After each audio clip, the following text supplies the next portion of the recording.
in my head saying, do it, do it, do it. And John Lennon's car pulled up. What really happens behind the closed doors of a celebrity autopsy? The world sees the fame, the fortune, the flashing cameras. But sometimes, the truth revealed after death is far darker than anyone imagined. I think these days that let's say the public, let's not just say the kids, because we've had sort of all sorts of people at concerts. Today, we're uncovering the shocking medical findings that stunned investigators, fans, and even the families left behind. This is Celebrity Autopsies with Disturbing Discoveries.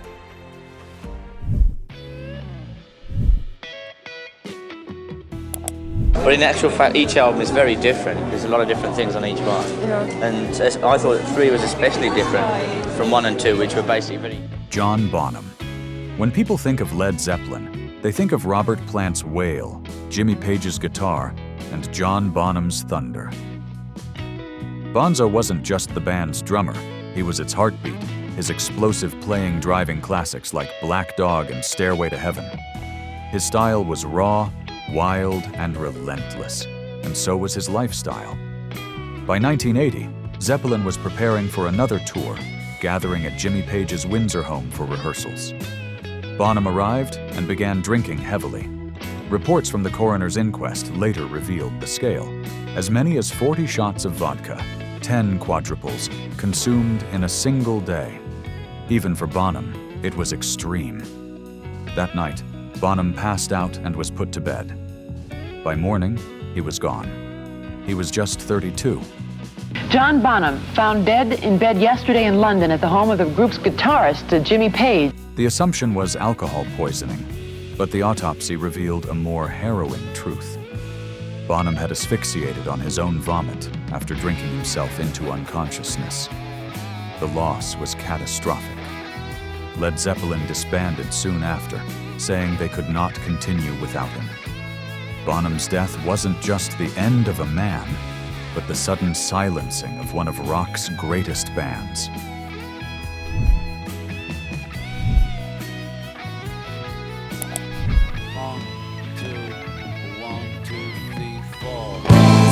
Sergeant Pepper took you. John Lennon. By late 1980, John Lennon was stepping back into the spotlight. After 5 years focused on family, he had just released Double Fantasy, a joint album with Yoko Ono meant to mark a new creative era. Fans were thrilled to have him back. But on December 8th, outside his New York City home, that comeback ended in a moment of violence that stunned the world. Earlier that evening, Lennon had signed an album for a fan named Mark, David Chapman. Hours later, when Lennon returned to the Dakota, Chapman was waiting. He pulled out a handgun and fired 4 shots into Lennon's back. Lennon collapsed, bleeding heavily, and was rushed to the hospital. At just 40 years old, he was pronounced dead on arrival. The autopsy was not about mystery but detail. 2 bullets pierced his chest and lungs before exiting. A third tore through his shoulder and left lung, stopping near his neck. The 4th shattered a bone in his arm. The damage was catastrophic, the blood loss immediate and overwhelming. In seconds, the world lost more than a musician. It lost a Beatle, a voice of peace, and an era's dreamer.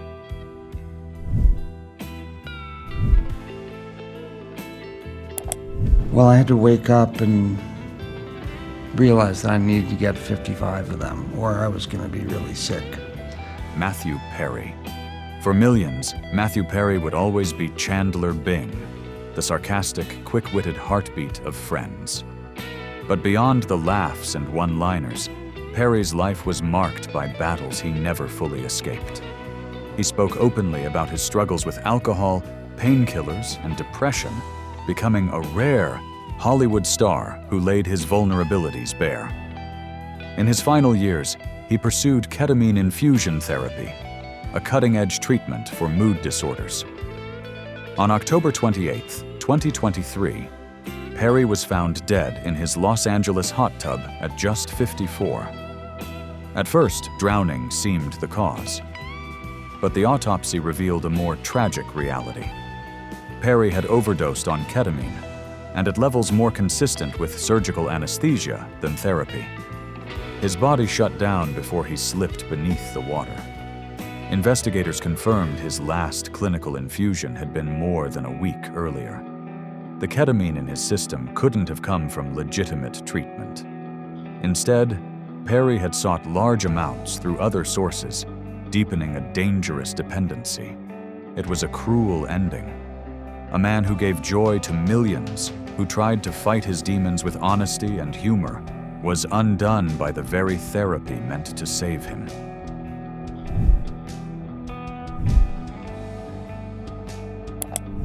Doesn't matter what you play, and you share that with one another, and you share creativity in that way, something happens. Anton Yelchin. Anton Yelchin's story was one of promise fulfilled too soon. Born in the Soviet Union, he came to the US as an infant when his figure skating parents defected. By his teens, he was a familiar face on film and TV, and in 2009, he broke out as Chekhov in J.J. Abrams' Star Trek reboot.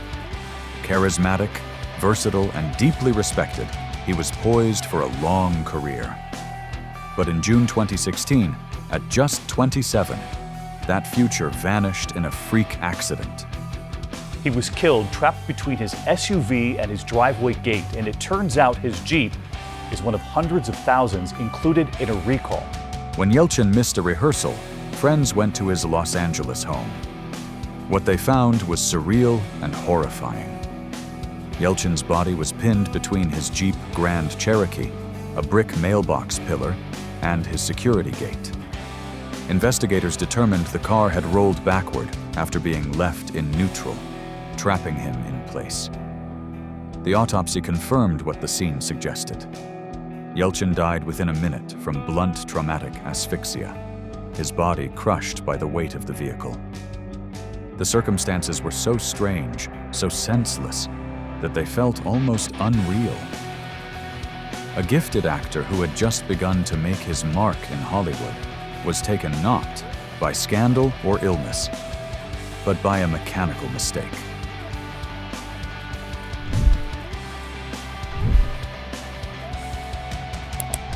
We've had a few rough times, I guess you say, but we've been real lucky getting it this quick. Well, Texas, nice to have you up here. Thanks. Buddy Holly.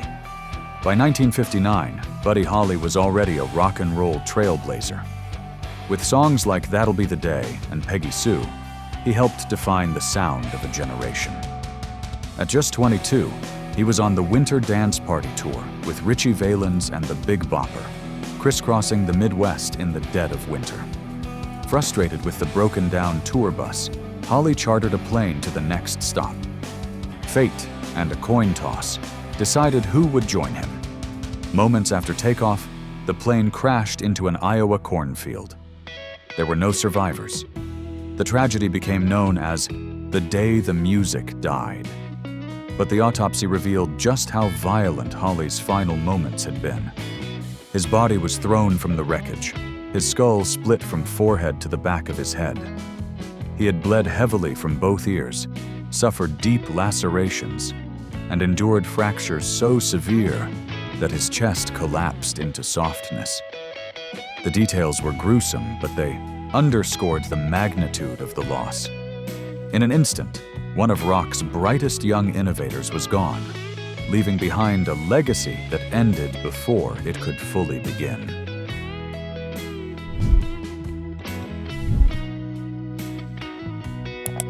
Lil Peep's music was raw confession.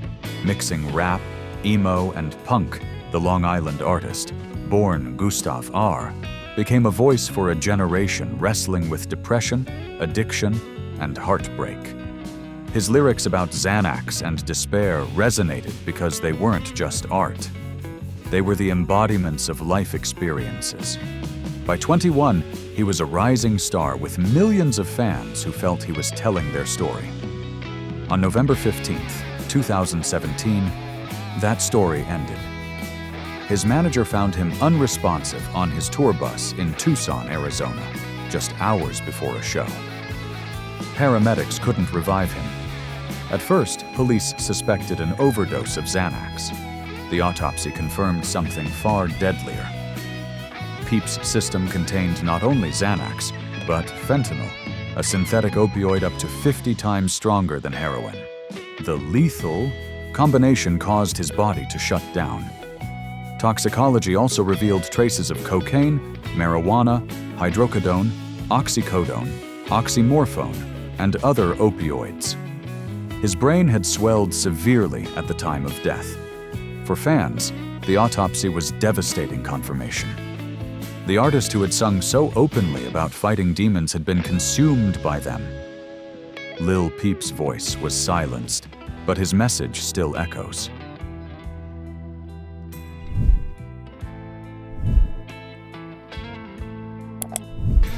The one that I could possibly identify with more than any other would be Fred Friendly. William Holden. William Holden was Hollywood royalty. From Sunset Boulevard to his Oscar-winning turn in Stalag 17, he was one of the defining actors of the mid-20th century, his rugged charm and quiet intensity making him a leading man for decades. Even in his 60s, he was still working steadily, which made the news of his death in November 1981 all the more shocking. At first, police assumed natural causes.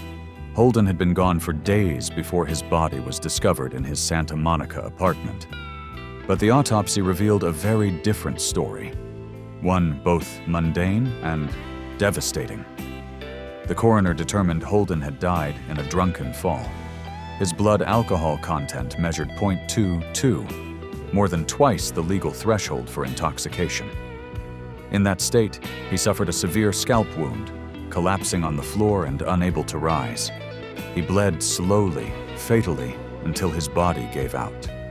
The official cause was exsanguination, death by blood loss. For a man who had faced down danger on screen countless times, the reality was heartbreakingly ordinary. One of Hollywood's greatest was undone not by scandal or illness, but by a quiet, lonely accident.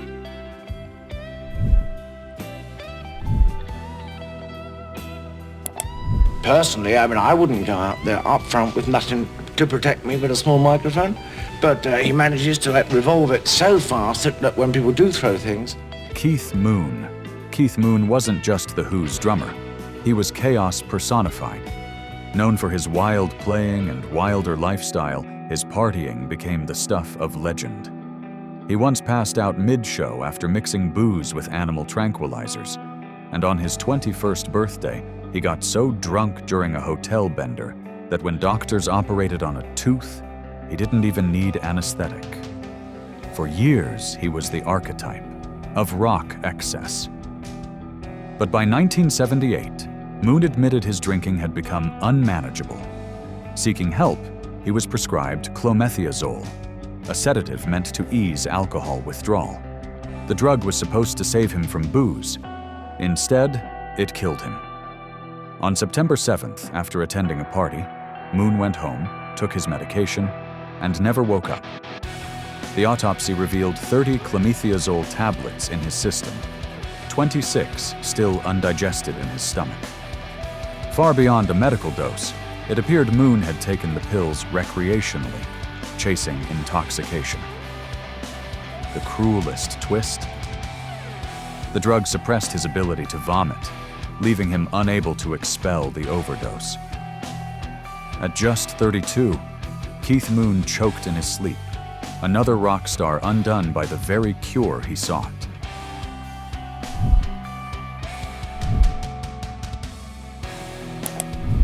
Carole Lombard. Carole Lombard was Hollywood royalty in the 1930s, dazzling audiences in screwball comedies like My Man Godfrey, which earned her an Oscar nomination. Off-screen, she was equally glamorous, married to screen legend Clark Gable. But when the U.S. entered World War II, Lombard traded stardom for service, traveling cross-country to sell war bonds and rally morale. It was a mission of patriotism, and it would be her last. In January 1942, Lombard wrapped a successful event in Indianapolis and boarded a flight back to Los Angeles. After a stop in Las Vegas, the plane took off again, but minutes later, disaster struck. Unable to navigate poor weather, the aircraft slammed into Mount Potosi. All 22 people on board were killed instantly. Lombard was just 33. Her autopsy revealed the brutal reality of the crash. The actress had suffered a massive skull fracture, along with third-degree burns covering her body. The details underscored the violence of the impact and the cruel way Hollywood lost one of its brightest stars. Carole Lombard died serving her country, a glamorous life cut short in flames on a mountainside.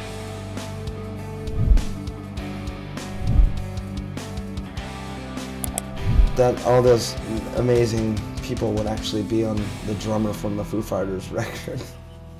My vanity project. But Taylor Hawkins.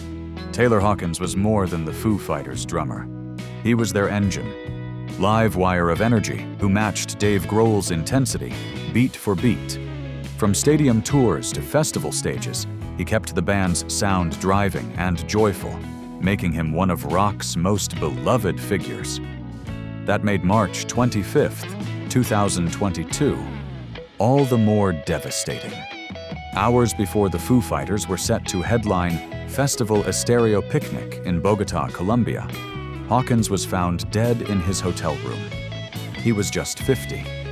The toxicology report was released almost immediately, and its findings shocked fans.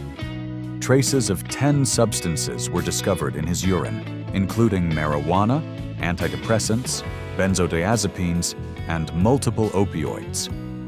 Colombian officials ruled his death as heart failure triggered by a heroin overdose, the lethal interaction of drugs overwhelming his system.